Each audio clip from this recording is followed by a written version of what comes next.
আজ আমরা গিয়েছিলাম শিবচরের দত্তপাড়া ভাইরাল কমলার বাগানে। কমলার বাগানে গিয়ে আমি আমার ড্রোনটি ফ্লাই করি এবং পাখির চোখে আমি সেই কমলার বাগানটি তুলে ধরার চেষ্টা করি।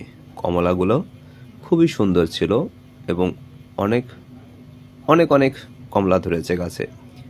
কমলাগুলো সাইজে ছোটো হলেও খুব মিষ্টি ছিল।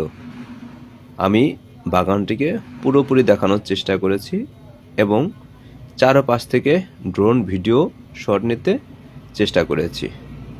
আমি প্রথমে কমলার বাগানে যাওয়ার জন্য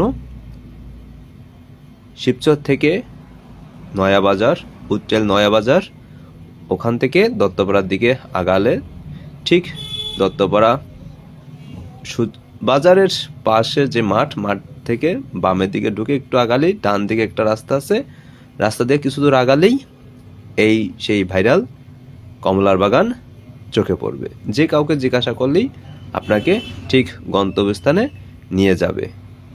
আমি সেখানে গিয়েই এই সুন্দর সুন্দর কমলাগুলো দেখতে পেয়েছি এবং অনেক লোকজনের সমাগম সেখানে উপলব্ধি করেছি। কমলার বাগান থেকে মানুষগুলো অনেক বেশি ছিল। কমলার বাগান যতটুকুই ছোট হোক, কিন্তু আমাদের শিবচরে এই একটি কমলার বাগান থাকা মানুষের চোখে পড়ে গেছে। তাই সব দর্শনার্থী এই কমলার বাগান দেখার জন্য ভিড় করতেছে। যদি আমার ভিডিওটি ভালো লাগে তাহলে অবশ্যই শেয়ার করে সবাইকে দেখার সুযোগ করে দেবেন। ধন্যবাদ।